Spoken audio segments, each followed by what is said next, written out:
Last week we talked about our priesthood. На прошлой неделе мы говорили о нашем священстве. Oh. Оценила, да?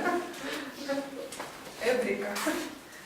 Now, when you get to be my age and you forget, then people understand. Знаете, когда вот вы будете в моем возрасте, вы что-то забываете, то вас люди поймут, конечно. You're all young. Но вы же все такие молодые. And I asked you to read about the tabernacle. Я вас просила прочитать о Скинии. Помните? Now, in the construction of the tabernacles, При постройке Скинии, okay, face the east, она была повернута к востоку. and they had entrance on the east. Вход был с востока. Inside the entrance was the altar on which they burned various sacrifices. Когда вы входили через вход, сразу же вы видели алтарь или жертвенник, собственно, жертвенник, на котором возносили жертвы, Then сжигали. they had what is called the laver. И потом так называемое море, у нас называется море, на самом деле. It's the place where the priest did various things, some in connection with the sacrifices. Это было место, или такое как бы вместилище, там, где священники совершали определенные какие-то вещи. Иногда это касалось жертв. They would take certain parts of the animal and they had to be washed. Они брали, например, какие-то части животных, которые нужно было помыть, обмыть. And also before the priest could enter the tabernacle, he always had to wash. И также перед тем, как священнику войти в скинию, он должен был омыться. Now beyond that was what we call the tabernacle. Потом еще у нас была скиния, так называемая. And it was a tent. Это был шатер, такая палатка, Divided into two parts. разделенная на две части. The first place is called the holy place. Первая часть называлась святое место. And in the holy place you have the menorah. В святом месте у вас стояла минора. And there was also the table upon which we had 12 loaves of bread. И был стол, на котором лежали 12 хлебов. And then there was a veil. И там была завеса также. And Штора такая. inside the veil we have the altar of incense. А за завесой у нас был жертвенник воскурений или курений. Altar, yeah, Да, жертвенник. on which was offered incense. Да, на котором вот всякие ароматы, ароматизированные штуки сгорали. And then the box, which was called the Ark of the Covenant. А потом там был ящик, который назывался Ковчег Завета. And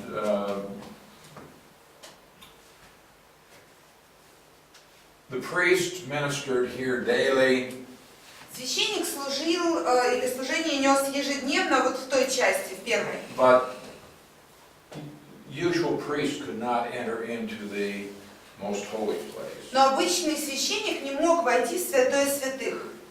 And so what we have, and in here we have where God visibly manifested His presence. И вот там, в святом святых, Бог себя видимым образом проявлял. And so things become more and more restricted as people moved in this direction. И по мере продвижения вот в том направлении, всякие правила становились все строже и строже. So around the outside you have these curtains. Вокруг у вас были такие, это завесы, это был как забор из тканей, что ли. And there was only one way of entrance. И только один был вход туда. And the first thing that they would see when they came in would be this altar where animals were to be sacrificed. Самое первое, что они видели, когда входили, они видели жертвенник, на котором приносились жертвы. And if you're going to approach God, there has to be some way of taking care of the sin problem. Если ты хотел приблизиться к Богу, то должен был быть какой-то способ, чтобы тебе разобраться или позаботиться о своих грехах сначала.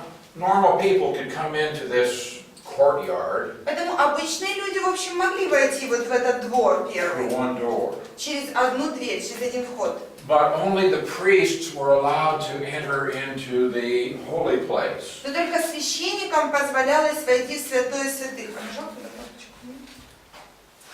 Никто не нажал кнопочку. Coming into the tabernacle, Ну, значит, войдя в Скинию, not everyone could enter into the Holy of Holies. вернее, входя в Скинию, не каждый мог человек войти в святое святых. Not everyone could enter into the holy place. Не каждый мог даже войти в святое место. And in fact, not everyone could enter into the tabernacle. Ну и вообще на самом деле не каждый вообще мог войти во всю эту So this becomes территорию. more restrictive as we move toward the Holy of Holies. Поэтому чем ближе к святому святых, тем больше всяких правил строгих и ограничений. So there was this veil between the Holy of Holies and the Most Holy Place. И вот там такая завеса или штора находилась между святым местом и между святым святых. Only the high priest could go beyond there. И туда за нее мог войти только And первосвященник. he entered this place on the Day of Atonement once a year. И он входил туда раз в год на день искупления. And there he offered sacrifice for himself and for the people. Он приносил жертву за себя и за народ. And also, on the Day of Atonement, he would enter this room 3 times. И также на день искупления он входил в эту маленькую комнатку 3 раза. First time he would enter, and he would bring with him the incense. Первый раз он туда входил и вносил вот эти ароматные курения туда. He had coals in a pan that were taken from the altar outside. У него были в чаше угли, которые он брал с жертвенника. He would bring that pan into the most holy place and put it on this golden altar. Он носил вот эту чашу с этими всеми штуками и ставил на золотой алтарь вот этот или Then he would put the incense on those coals. И сверху углей горящих он ложил всякие ароматизированные штуки. And this was to provide like smoke. И оттуда шел в результате этого дым определенный That такой. would protect him from the holiness of God. И этот дым, он защищал первосвященника от святости Божьей. He would go out to the altar, kill a bull, Потом он выходил к жертвеннику снова, убивал быка, take its blood, брал его кровь, enter back into the most holy place, входил вовнутрь за завесу святое святых, and sprinkle the blood on the mercy seat. и на седалище милости он брызгал кровь. This was for his own sins. За свои грехи он это He'd делал. go back out. Потом снова возвращался, выходил на улицу. They had 2 goats. Там было 2 козла. They would somehow choose one of the goats. И они выбирали каким-то образом одного из этих козлов. On one goat, the priest would put his hands, confess the sins of the nation. На одного козла священник налагал руки свои, исповедовал грехи всего народа. And then that goat would be led out into the desert. И потом этого козла отпускали в пустыню. Picture of Christ taking away our sins. Это иллюстрация того, как Христос забирает наши грехи прочь. The other goat was killed. Другого козла убивали. Its blood would be caught in a pan. И тогда его кровь собирали в чашу, high priest would take it again into the most holy place, и снова первосвященник выносил в святое святых эту чашу с and кровью. again he would sprinkle the blood on the mercy seat. И снова он окроплял кровью на вот это седалище милости. This was for the sins of the people. И это было за грехи народа уже. Now, when the high priest went in there, И когда первосвященник входил туда, it was a very fearful time for the people. это было очень такое страшное время для Would людей. God accept this sacrifice for the sins of the people? Потому что они думали, примет ли Бог вот эту жертву за грех народа. And so people, the priest did not enter this place casually. Поэтому священник не входил туда, в это место, так знаете, запросто. But rather recognized that they were entering, the priest was entering into the presence of God. Но священник понимал, что он входит в присутствие Бога самого. And so they didn't come with confidence. Поэтому они не входили туда с уверенностью, священники. Now the writer of Hebrews says that this tabernacle was a pattern. Автор книги Рим говорит нам, что вот эта скиния была как бы прообразом, была прообразом. Okay, in Romans or Hebrews chapter 8. В Евреям 8 главе,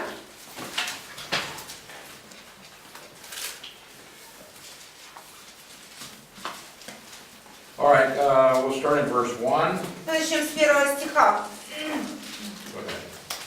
Go ahead. Главное же в том, о чем говорим, есть то. Мы имеем такого первосвященника, который воссел одесную престола величия на небесах. Okay, we have a high priest, that's Jesus. У нас есть первосвященник, это Иисус. And right now he is in heaven. Сейчас он на небесах. In verse 2, Во втором стихе he is a minister of the sanctuary. он служитель святилища. Holies. Святилище it's sanctuary.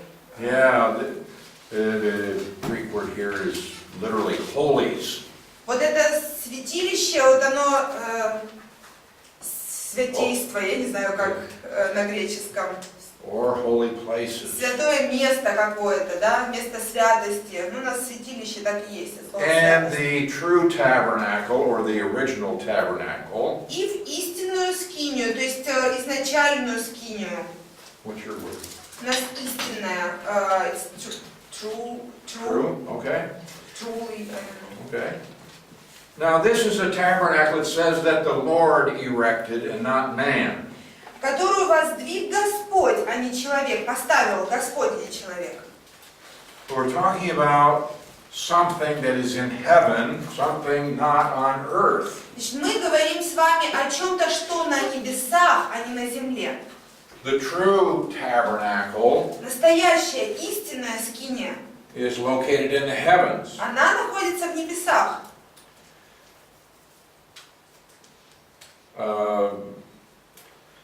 And then in verses 3 and 4 he talks about high priest among men.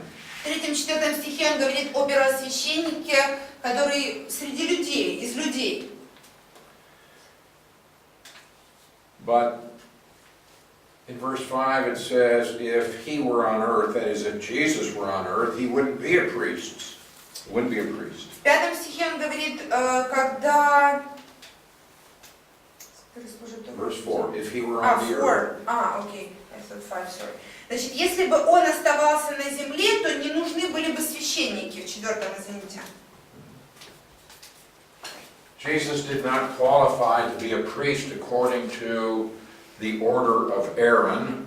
Значит, Иисус, он не соответствовал тому, чтобы быть священником согласно Аарону, ну, согласно линии Аарона. Because he wasn't from the right tribe to be a priest. Потому что он не был из правильного колена для того, чтобы быть священником. But he talks about the priests, the human priests. Но здесь говорится о священниках, о людях-священниках. Now in verse 5 it says they serve the copy and shadow of the heavenly things. В 5 стихе говорится, они служат образу и тени небесных вещей, каких-то небесного чего-то. It says the shadow of heavenly things. Говорит, тени небесного не служат. And he says, as Moses was divinely instructed when he was about to make the tabernacle, Как сказано было Моисею божественным образом, когда он приступал к совершению Скинии. now we have a quote from Exodus 25. У нас есть цитата из Исхода 25 главы. Oh, that was your assignment, was to read that chapter. Вот это и было ваше домашнее задание, прочесть эту главу, 25 главу Исхода. Ай-яй-яй. Okay, too late. Ладно, поздно, доктор, я холодный. Now it said, here's the quotation, Вот see она that you цитата. make all things according to the pattern shown you on the mountain.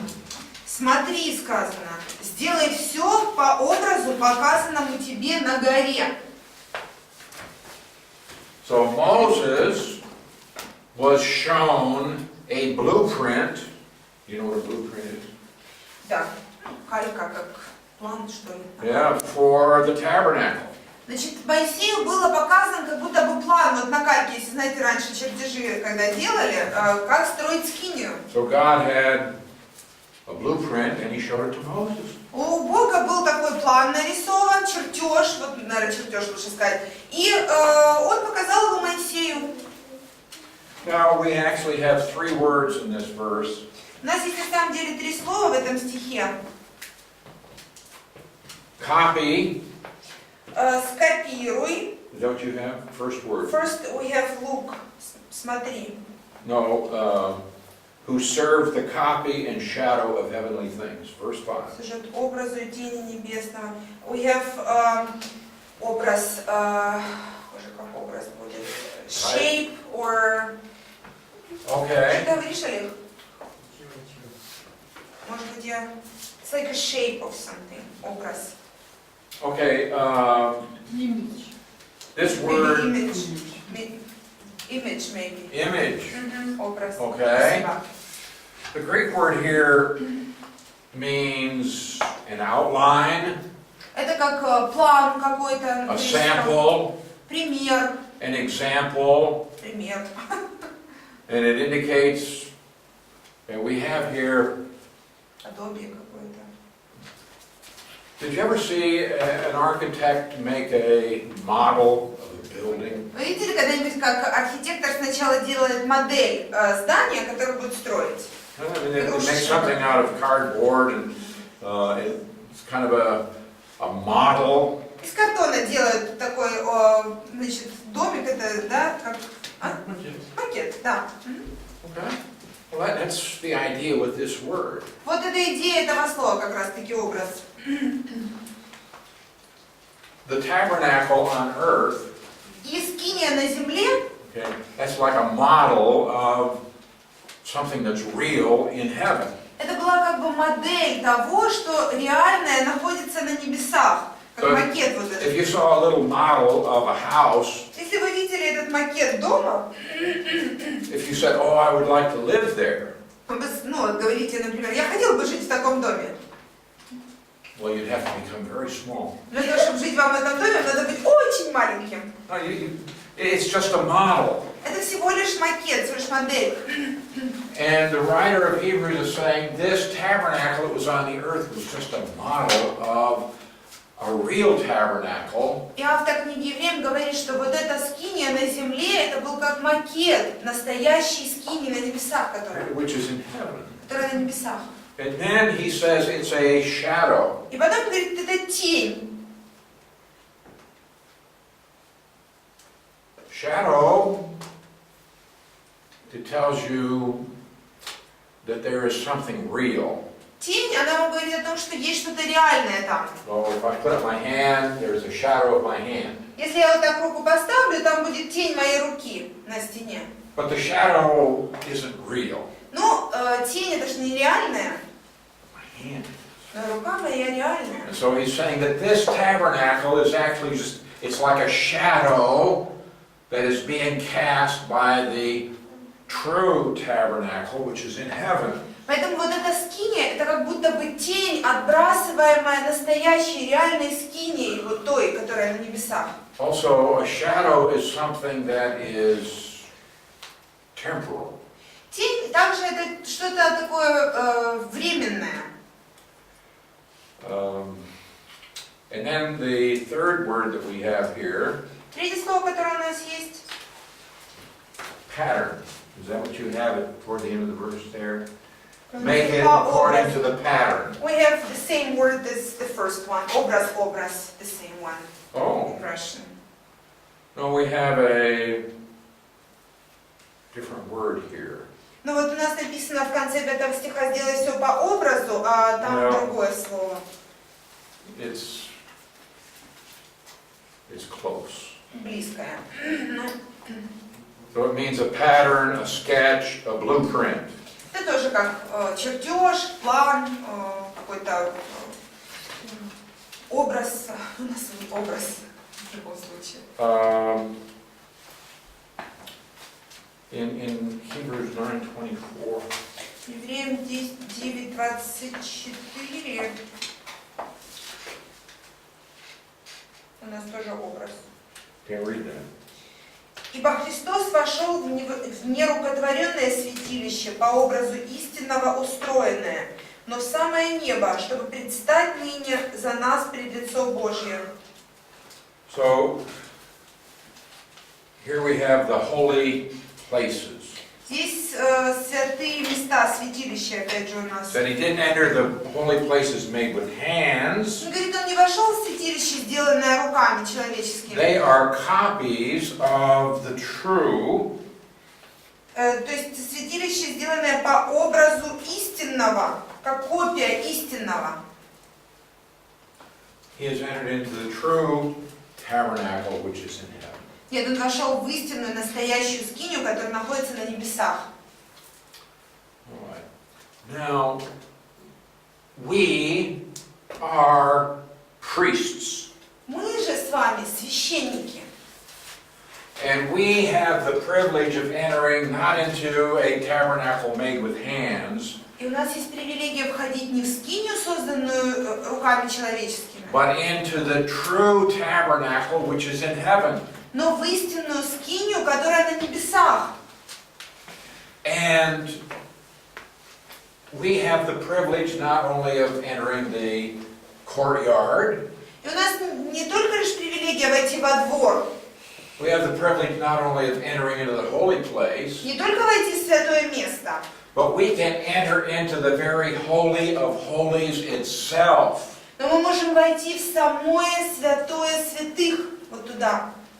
The veil Завеса, is representative of the body of Christ. она представляет тело Христова. And when Christ offered himself for the sins of the world, И когда Христос предложил самого себя в жертву за грехи мира, he opened the way into the most holy place. Он открыл вход вот в это святое святых For all who are believers. для всякого верующего, для всех верующих людей. And so it says in Hebrews 4:16. И как сказано в Евреям 4:16, Who knows it? кто знает этот стих? Итак, имея первосвященника, Нет. И тогда приступаем. признание Христовой благодати, чтобы Don't mutter. Не бубнить, а хорошенечко, красивенько. Итак, Посему да приступаем. посему да приступаем к престолу благодати, чтобы получить милость и обрести благодать для благовременной помощи. Okay, this says we should come with confidence. Что Люда выпустила с дерзновением. Мы должны приходить с дерзновением, с Why уверенностью. can we come with confidence? Почему мы можем приходить с дерзновением? Well, because of verse 15, Из-за 15 стиха перед этим. which says what? Ибо мы имеем не такого первосвященника, который не может сострадать нам в немощах наших, но который, подобно нам, искушен во всем, кроме греха. We have a great high priest. У нас есть великий первосвященник. And he has entered the true Holy of Holies in heaven as a forerunner for us. И он вошел в святое святых, который находится на небесах, как первый туда он, ну как сказать, финишировал первый, And through the добежал. offering of himself, he has opened the way for all of us to enter in the Holy of Holies. Принеся себя в жертву, он открыл для нас эту завесу, чтобы мы могли войти в святое святых теперь. Okay. Now the Ark of the Covenant И вот этот ковчег завета, represents the very presence of God itself. он представляет собой само присутствие Божье. And we can come with confidence into the very presence of God. Мы с уверенностью можем войти в само присутствие Божье. The high priest would never enter here without great fear. Первосвященник туда не мог войти без огромного, сильнейшего страха и трепета. I mean, there were people who died just for touching the Ark of the Covenant when they weren't authorized to do so. Были же люди, которые умирали лишь от того, что они прикоснулись к ковчегу и не имели на это права, не имея на это права. There was one time when men just looked inside of this and they died. Было время, когда люди заглянули вовнутрь ковчега и умерли от этого. This was not something that people did casually. Это не было что-то такое, знаете, легковесное, что люди запросто делали. And I think some people are very casual in their approach to God. Потому что люди очень часто так легковесно, в общем, несерьезно относятся к присутствию Божьему. It's like, hey God, how you doing? Как будто, знаете, привет, Бог, как дела?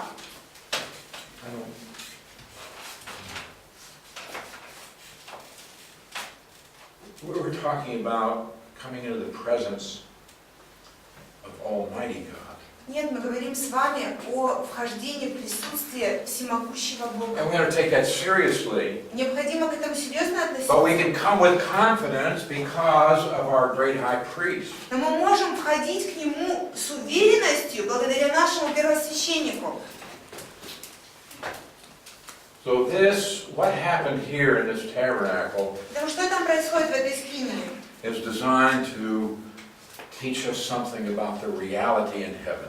Она была задумана для того, чтобы научить нас чему-то реальному, небесному, настоящему. We cannot approach unless there is a sacrifice. Мы не можем приблизиться туда к Богу, если не принесем жертву, если нет We жертвы. cannot enter into the holy places unless we are clean. Мы не можем прийти в святое место, если мы не очищены. But we may enter with confidence to the very throne of grace. Но мы можем прийти с уверенностью к самому престолу благодати. And here's the throne of grace. А вот там как раз и есть престол благодати. It's the very presence of God Himself. Там самое присутствие Бога находится.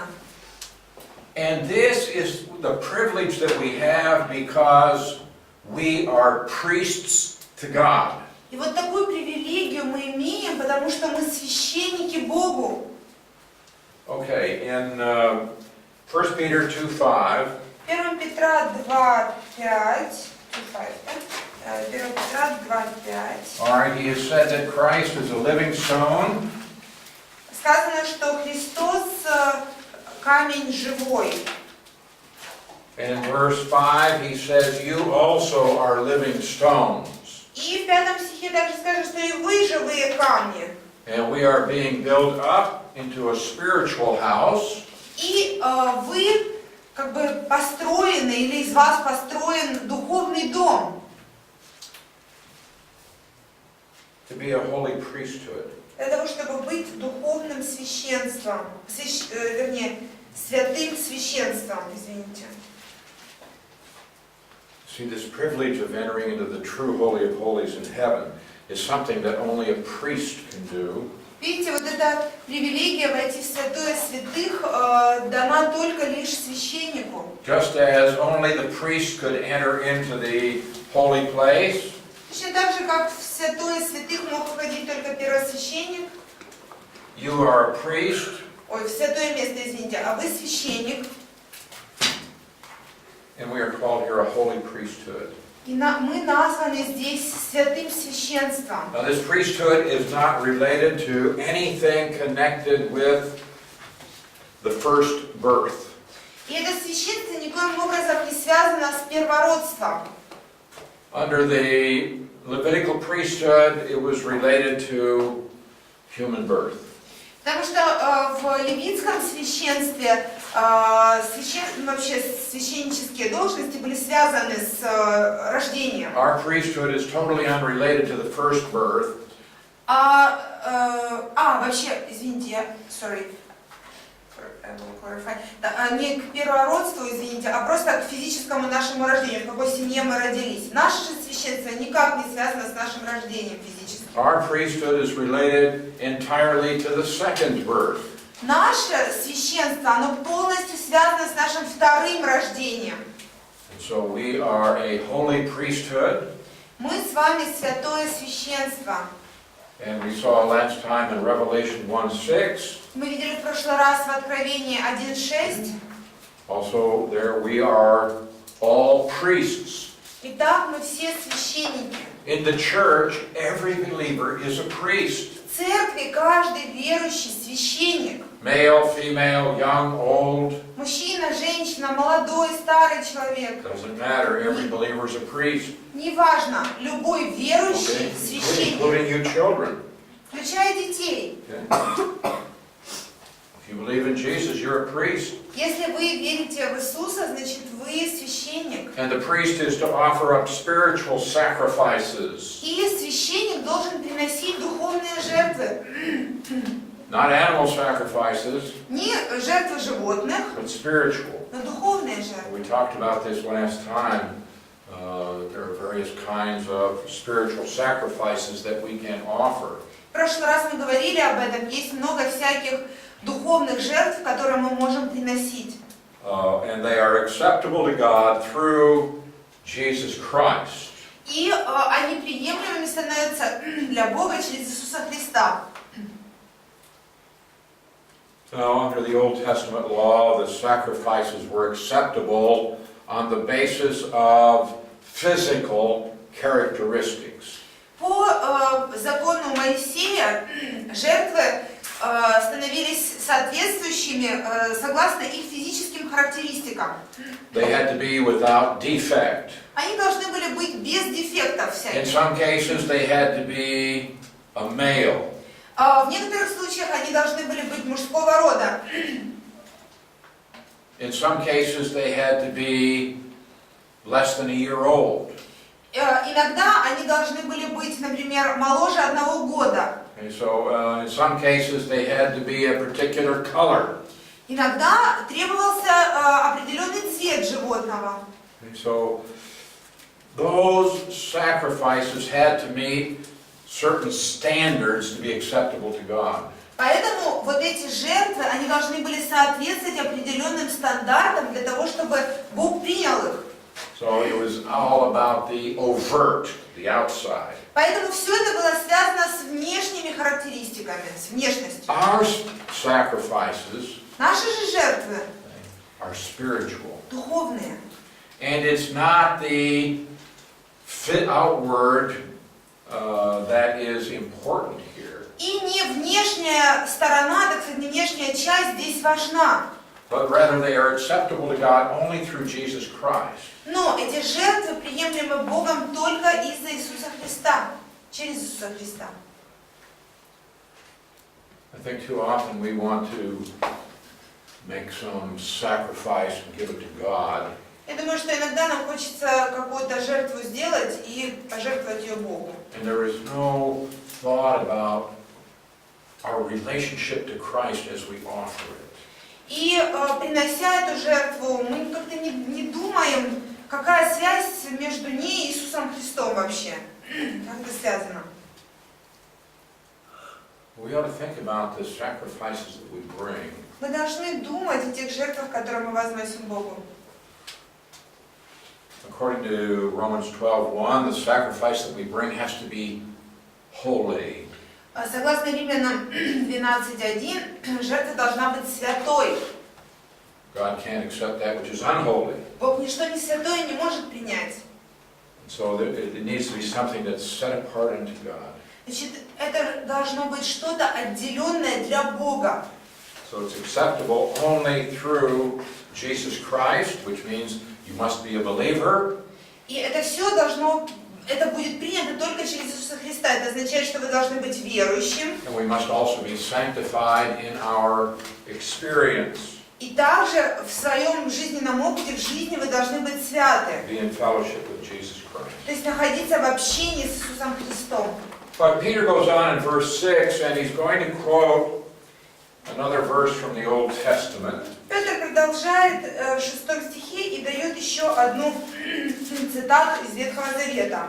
So he says, therefore it's also contained in the Scripture, Он говорит, также в Писаниях содержится, quotation from Isaiah 28:16. это цитата из Исаии 28:16.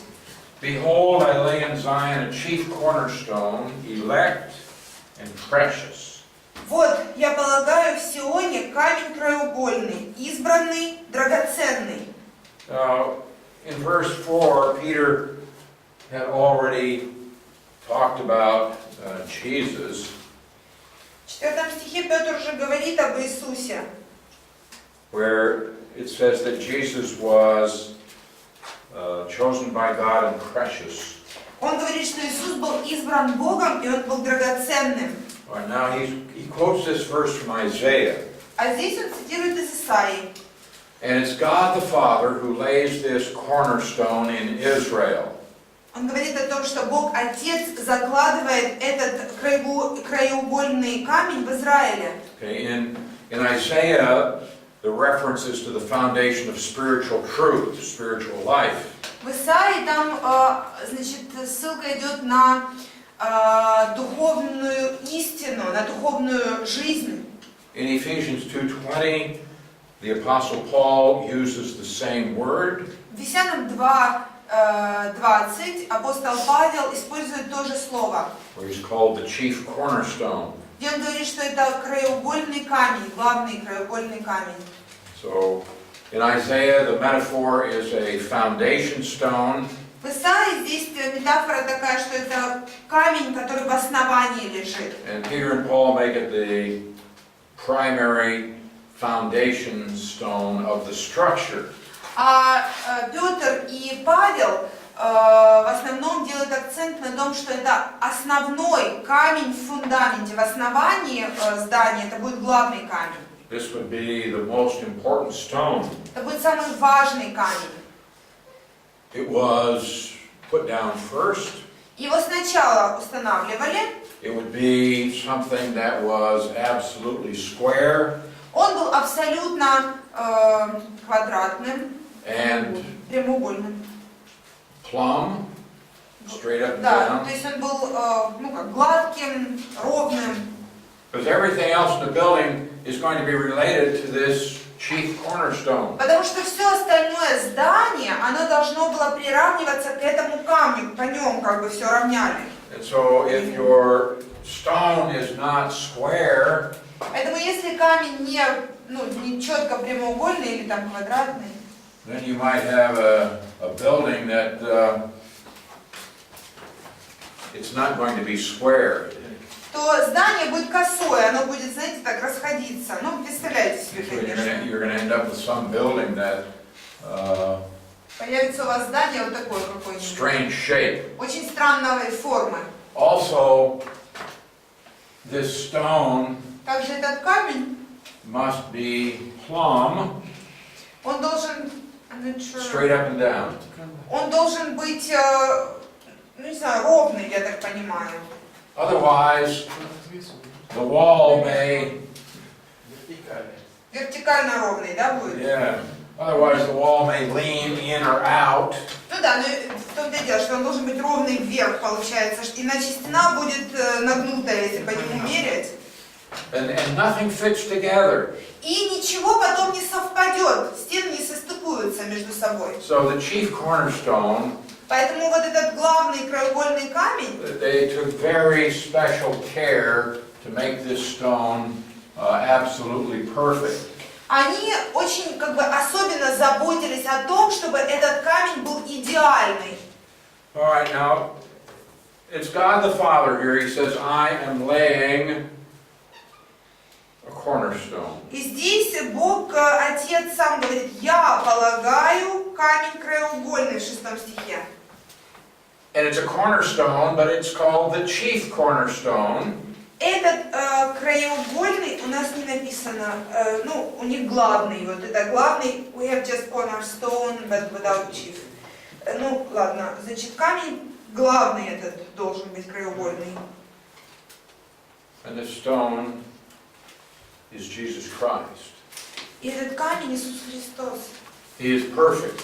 Он идеальный, совершенный. Now we are being built up as a spiritual house, Peter said. А Петр говорит, что из нас созидается духовный дом. And we are related to this chief cornerstone. И мы связаны узами с этим краеугольным камнем. Now he goes on and he says that this chief cornerstone is elect and precious. И он продолжает и говорит, что этот краеугольный камень избранный, драгоценный. Okay, we saw the word elect. It means of the highest quality. Мы говорили в прошлый раз, что избранный это означает высшего качества. And it is precious, that is, it has great value. И драгоценный, у него есть высокая цена. Now he says, the one who believes on him will by no means be put to shame. И он говорит, что каждый верующий в него не постыдится. There's a very strong negative. Вот это очень сильное тут отрицание, не постыдиться. You put faith in Jesus Christ, Вы уверовали в Иисуса Христа? and you will not be ashamed. Никогда вы не будете опозорены, постыжены. Now this is not saying you'll never do anything wrong and you won't have any sense of guilt and shame. Это не означает, что вы никогда ничего неправильного не сделаете, или у вас не будет чувства вины или стыда. Никогда. But it does mean when you put faith in Jesus Christ, your relationship with God is secure. Но это означает, что если вы уверовали в Иисуса Христа, то ваши отношения с Богом, они в безопасности. And under no circumstances will you ever be ashamed in relationship to God И ни при каких обстоятельствах вы не постыдитесь в ваших отношениях с Богом. as far as your salvation is concerned. Что касается вашего спасения. So in verse 7, therefore to you believe, he is precious. Поэтому в 7 стихе сказано, для вас, верующих, он драгоценность. Okay, the word precious here Вот эта драгоценность, ценность. literally, this phrase says, to the one who believes belongs the value. Другими словами, для тех, кто верит, для верующих, им принадлежит какая-то ценность. Or the honor. Или честь. Now, Jesus Christ is the one that has the value. Иисус Христос тот, который обладает ценностью. But because we are related to this chief cornerstone, this gives us value. Но так как мы связаны с этим краеугольным камнем, то и нам придается ценность. I have value because I am related to Jesus Christ. Я имею ценность, потому что я в родстве с Иисусом Христом. And so if you believe in Jesus Christ, Так если вы верите в Иисуса Христа, this makes you precious to God. это делает вас ценным для Бога. But he says, to those who are disobedient or unbelieving, Он говорит, а те, которые отвергли, 7 стих, а для неверующих, для неверных, you have unbelieving? да, unbelieving у нас неверующие. Yeah, this is the opposite of believing. Ну да, это противоположность верующим, значит неверующие. Now we have another quotation. А здесь у нас еще одна цитата для неверующих. This is from Psalm 117 in your text. Из 117 псалма в русском тексте. The stone which the builders rejected was made the head of the corner. Камень, который отвергли строители, но который сделался главою угла. Okay, the builders here is a reference to the spiritual leaders in Jesus' day. Строители в данном случае ссылка на лидеров, религиозных лидеров времени Иисуса. They rejected Jesus as their Messiah. Они отвергли Иисуса как своего Мессию. So they rejected him. Значит, они отвергли его. But it says he was made the head of the corner. Но он сделался или был сделан главой угла. So God has provided that which is perfect. Значит, Бог дал что-то совершенное. But people rejected the perfect provision of God. А люди отвергли вот это совершенное провидение Божие, Божье обеспечение идеальное. But this did not stop the plan of God. Но это план Божий, конечно же, не остановило. Now, he goes on in verse 8. Он продолжает в 8 стихе. And a stone of stumbling and a rock of offense. Значит, камень притыкания, камень соблазна. У нас это еще в 7 стихе идет. So now we have this stone. Значит, вот у нас есть этот камень. It's of the highest quality. Он самого высокого качества, It has great value. имеет высочайшую ценность. And even though it was rejected by the builders, God has made it the chief cornerstone. И хотя строители его отвергли, Бог сделал его главным камнем краеугольным. But for those who reject this stone, А для тех, кто отверг этот камень, it's described in two phrases here. здесь это описывается двумя фразами. A stone of stumbling. Этот камень стал камнем притыкания, то есть спотыкания, спотыкаются о него люди. What does your word stumbling mean? It's like trapped over something. You trip over something. Trip over. Yeah. Да. Приткнуться это споткнуться, это старинное чуть слово. So this Споткнуться is a что-то. stone. Maybe you don't see it, Может быть, вы не увидели какой-то камень, к примеру, and it causes you to trip and fall. и вы споткнулись, упали. через Or него. it's something that you hit accidentally and it causes you to fall. Или случайно ударились об этот камень ногой и как бы тоже споткнулись, упали. Зацепились, как бы прицепились.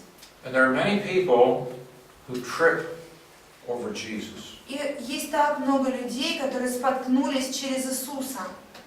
They reject him, Они отвергли его, but they're going to trip over him.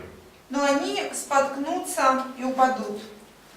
So you can imagine they have all of these stones that are cut to start laying a foundation. Можете себе представить, вот эти все камни вытесанные для того, чтобы уложить фундамент дома, к примеру. And here's this perfect stone, И вот этот идеальный камень. and the builders say, no, not that.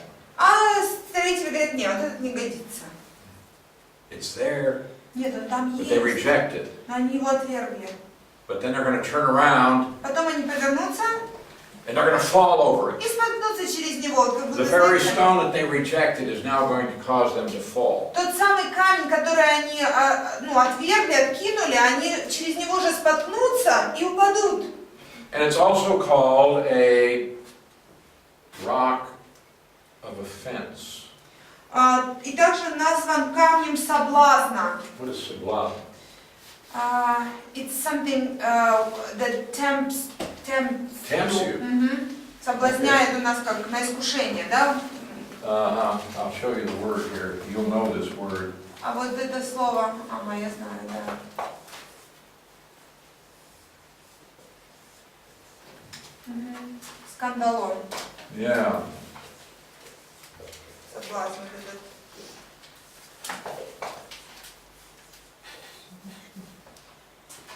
You have the word, don't you?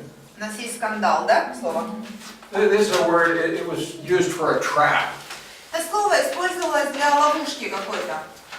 Okay? It's something, it's going to cause you to fall also. Это что-то, что тебя тоже как бы, побудит тебя упасть, поймает, заловит.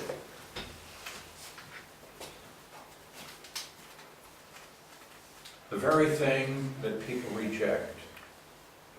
та самая вещь, которую люди отвергли, He's going to judge them. она будет судить их. And so it says they stumble. Сказано, эти люди потом спотыкаются, в 8 стихе, о которой они спотыкаются, Being disobedient to the word. не покоряясь Слову, в следующем стихе. What's the word? Что за слово такое? They're being disobedient to it. Они будут ему непослушны. They have the gospel, У нас есть Евангелие, but they've rejected it. но они отвергли его. And they're going to trip over it. И споткнутся через это. Okay, it's going to be the basis for their judgment. Это будет основой для их осуждения. Why do they stumble? Because they refuse to obey the gospel. Почему они споткнулись? Потому что они отказались принять, повиноваться Евангелию, послушаться. Now it says they were appointed to this. Сказано, что они на это оставлены, у Джима предназначены. They are like left for it or something. We have in Russian. We don't have appointed, we have left. Предопределено. А? Меня Ну предопределено. вот у Джима тоже как это предназначен или предопределен. Yeah, У нас искали по-русски. yeah. The idea is something was set in place or appointed. Ну, идея такая, что назначено что-то, установлено, назначено. Now it's not that their disobedience is something that is preordained. Это не означает, что их неповиновение, оно предопределено. Предопределено у нас по-русски, предназначено. Не совсем слово. But their judgment is. Но суд их предопределен. The penalty for their disobedience is something that God has already declared. То есть наказание вот за их неповиновение уже там есть. Бог уже назначил ее, определил ее, это наказание. You want to reject the stone? Хотите отвергать камень? You want to reject the word? Хотите отвергать слово? Then you're going to pay the penalty. Тогда вы заплатите цену. So there are those who reject God's provision. Поэтому те, которые отвергают Божье обеспечение, He says, but он говорит, но вы, in contrast to the disobedient rejectors. но вы, которые как бы в противовес вот тем непокорным людям, которые отвергли Христа, камень. Okay, now he is going to describe the believer with 4 phrases. Он здесь опишет верующего 4 словами. He says, you are an elect race. Он говорит, вы избранная раса, избранный род. Now this is taken from Isaiah 43:20. Это взято из Исаии 23:20. So your choice, you're the highest quality. Вы выбор, вы имеете высочайшее, качественно очень хорошее. Now the word race here, Это слово род у нас или раса, как Джим говорит, it means a people group. это означает группа людей, народ, род. Sometimes it's used for Jews, sometimes for Gentiles, Иногда используется для евреев, иногда для язычников. sometimes just talking about a people group. Просто о группе людей. Now this says that believers are the choice, best quality as a people group. Значит, здесь говорится о том, что верующие люди являются как бы самым лучшим выбором группы людей, скажем так. Это самая лучшая группа, самого лучшего качества. And we are a royal priesthood. И мы царственное священство.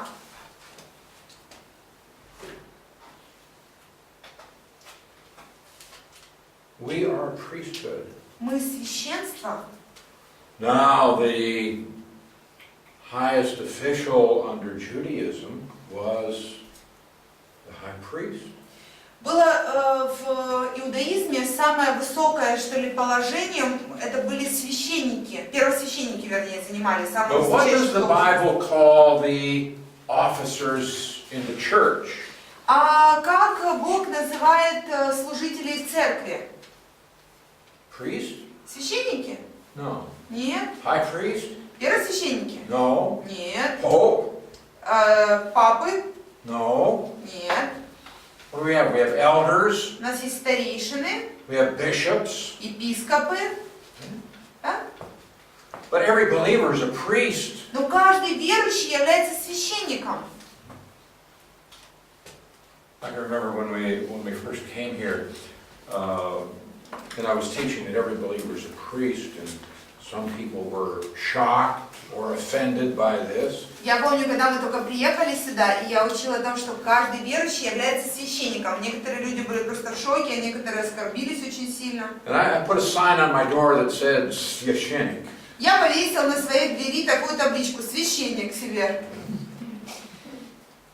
So is every other believer. Точно так же, как и любой другой верующий. And so this is not some special class for the church, but we are all priests. Поэтому это не какой-то особый класс в церкви священников. Это все верующие в церкви священники.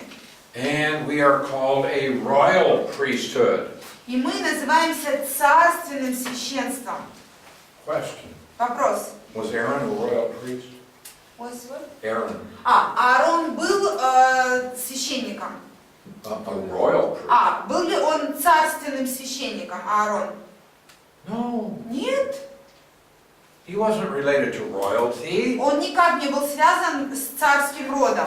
Royalty in Israel was in the tribe of Judah. Царский род происходил из колена Иуды, Not the tribe of Levi. не из колена Левия. And so no priest in Israel was ever a royal priest. Поэтому ни один священник в Израиле не был царственным священником. Oh, but there was a royal priest in the Old Testament. Но в Ветхом Завете был царственный священник. His name was Melchizedek. Его звали Мелхиседек. He was the king of Salem, Он был царем Салима, and he was priest of the Most High God. и он был священником Бога Всевышнего. He was a king priest. Он был царем и священником. Now Jesus has been appointed as a priest according to the classification of Melchizedek. Иисус был назначен священником согласно чину, как Мелхиседек. Is Чину Мелхиседека. Jesus a priest? Иисус является священником? Yes. Да. And he's a king priest. И он царь-священник. He is royalty. Он из царского рода. He's the king of the Jews. Он царь евреев. But he's also a priest. Он также священник. But he cannot be a priest under the Mosaic law. Но по закону Моисея он не может быть священником, не имеет Only права. those who are from Levi could be priests. Только из колена Левия левиты могут быть священниками. But the Father has appointed him a priest like Melchizedek. Но Отец назначил его священником, как Мелхиседека. We are priests, and we are royal priests. Мы с вами священники, мы царственные священники. Because we are related to royalty through Jesus Christ. Так как мы связаны с царским родом через Иисуса Христа. We have tremendous privilege. У нас просто величайшая, невообразимая привилегия нам дана. Tremendous blessing. И это просто огромное благословение, And we are a royal priesthood. что мы являемся царственным священством. We are also called a holy nation. Мы также названы народ святой. Наверное, какой стих это? 9, да? Народ святой, да. Now, in Exodus 19:6, this is applied to Israel, В Исходе 19:6 это применимо к Израилю. but here to all believers, both Jews and Gentiles. А здесь ко всем верующим, как язычникам, так и евреям. And then we are called a people for God's own possession. И И мы также здесь названы, сейчас я вам скажу, люди, взятые в удел. And the idea here is also found in Exodus 19:5. Эта идея тоже находится в Исходе 19:5. But the idea here is to be a special possession. То есть здесь идея такая, быть особенной, что ли, собственностью, принадлежностью кому-то. Вот взятый удел, это чей-то удел, чья-то собственность. Now, you probably own a lot of things, Я думаю, что каждый из вас обладает многими вещами. but you have something that is very special for you. Но есть же у каждого из вас что-то такое особенное для вас. May not have great monetary value, Может быть, оно не имеет какой-то, настоящей такой ценности в плане денежной, что ли. but something that you value very highly. Но что-то, что вы очень сильно лично цените. You have something special? Есть у вас что-то такое особенное? Well, this says we are God's special possession people. Но здесь сказано, что мы как раз вот народ, люди Бога, которая для Него особенная какая-то собственность, вот особенная вот такая штука, которая принадлежит Ему. Now we have these great blessings. У нас есть все эти огромные благословения. Elect people group, Мы избранный народ Божий, избранная royal группа. priesthood, Мы царственное священство, holy nation, святой народ, God's special possession. особое Божье, то, что Богу принадлежит, особенное что-то. Now all four of these terms originally were spoken of Israel. Все эти 4 термина, которые мы находим, раньше относились к Израилю. But Israel stumbled over that stone. Но Израиль приткнулся о тот камень, They споткнулся. rejected Jesus Christ. Они отвергли Иисуса Христа. And so God has created a new body of people through whom He will work out His plan. Поэтому Бог создал новую такую единицу, новое общество людей, через которое Он будет осуществлять свой план. Now this does not mean that Israel is equated with the church. Это не означает, правда, что церковь, вернее, Израиль равен церкви. The church is not Israel. Церковь это не Израиль. The church does not replace Israel. Церковь она не заменяет Израиль. In Romans 11 makes that very clear. Римлянам 11 глава очень четко нам это проясняет. But there were things that Israel was to do, and they failed. Но были моменты или вещи, которые Израиль должен был сделать, но они провалили это дело, они не So now сделали. God is using the church to accomplish His И purposes. теперь Бог использует церковь для того, чтобы исполнить свои цели. But the Bible makes it very clear that in the future God will once again use Israel to perform His will. Но Библия очень четко говорит нам, что в будущем Бог будет снова использовать Израиль для того, чтобы осуществлять волю свою. So Israel was a physical race of people, Хотя Израиль был физической расой, народом, the literal physical descendants of Abraham, Isaac, and Jacob. и были физическими потомками, буквальными потомками Авраама, Исаака и Иакова. But we are a spiritual race. Но мы духовный народ, духовная нация. And we are spiritual descendants of Abraham. И мы духовные потомки Авраама. We're not Abraham's literal descendants, unless, of course, you're a Jew. Ну, мы не буквальные потомки Авраама, если только вы, конечно, не являетесь евреем. But we are the children of Abraham in the sense that we believe God's promises just as Abraham did. Но мы дети Авраама в том смысле, что мы верим в Божьи обещания точно так же, как и Авраам верил. That doesn't mean we become spiritual Israel. Это не означает, что мы становимся духовным Израилем.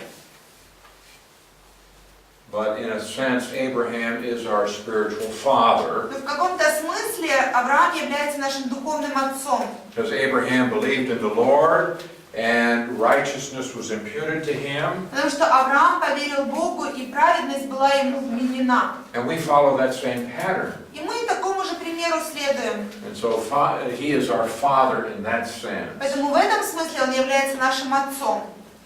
God's original purpose for Israel was that they be a kingdom of priests. Божьим изначальным планом для Израиля было, что они станут царством, kingdom of priests, царством священников они станут. And the entire nation was to represent God before the rest of the world. Каждый человек этого народа должен был быть представителем как бы Бога для всех остальных людей, для всех остальных But when народов. Israel failed, when they made that golden calf at Sinai, Но когда Израиль совершил этот огромный провал, сделав этих быков золотых на горе Синай, and God withdrew that blessing from the nation and He gave it to the tribe of Levi. Бог забрал у них это огромное благословение и отдал одному колену Левия. Now, in contrast, every individual Christian is a priest to God. А в контраст этому каждый отдельный верующий теперь является священником Бога. So we are a new priesthood, Поэтому мы с вами новое священство. and we have become God's special possession. И мы стали Божьим особым, мы как бы принадлежим Богу и являемся Его особой какой-то вещью, которая Он Now, особенно God has относится. given us these privileges and blessings for a purpose. И вот Бог все эти всякие разнообразные благословения дает и привилегии с целью, The end of verse 9. в конце 9 стиха, That you may proclaim the praises of Him who called you out of darkness into His marvelous light. чтобы возвещать совершенство призвавшего вас из тьмы в чудный свой свет. We have a purpose. У нас есть назначение Proclaim the greatness of God. провозглашать величие Божье, Proclaim the grace of God. провозглашать благодать Божью. He called us out of darkness into His marvelous light. Он призвал нас из тьмы в свой замечательный свет. And we are to proclaim His excellence. И мы должны провозглашать Его совершенство. Do we do that? Делаем ли мы это? And we have the only God, У нас единственный Бог, the great God, великий Бог, the God of love, Бог любви, mercy. милости. He's given us so much. Он так много нам дает всего. And we are to proclaim His virtues, His glory, His excellence. Мы обязаны провозглашать Его добродетели, Его совершенство. And if we really appreciate the fact that God has called us out of darkness into His light, then we ought to do this. Если мы действительно осознаем, что Бог нас вывел из тьмы в свой свет перевел, то мы, конечно же, будем это делать. Do you do this? Делаете ли вы это?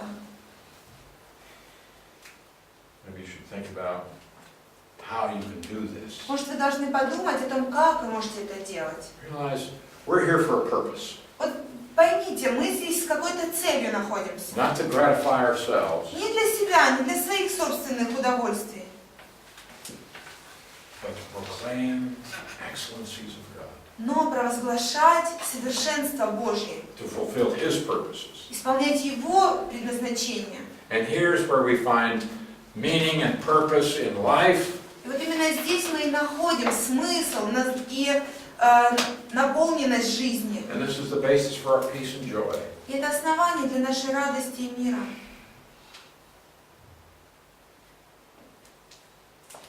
Now let's pray. Давайте помолимся. I thank you, Father, for this word. Благодарю Тебя, Отец, за это слово.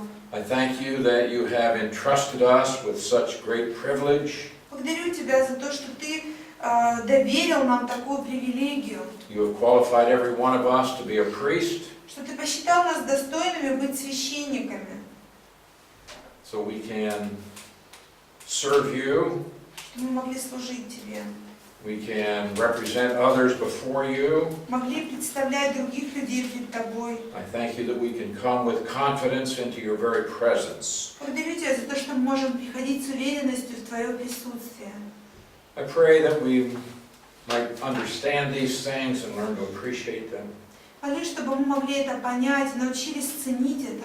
And we might see how we can apply them in our personal lives. Чтобы мы могли видеть, как мы можем это в личной жизни применять. May we fulfill your purpose Чтобы мы исполнили Твою цель. and proclaim the excellencies of our great God. И провозглашали совершенство нашего великого Бога. Pray now that you will watch over and keep us safe as we go our way. Молюсь, чтобы Ты охранял нас, когда мы будем идти домой.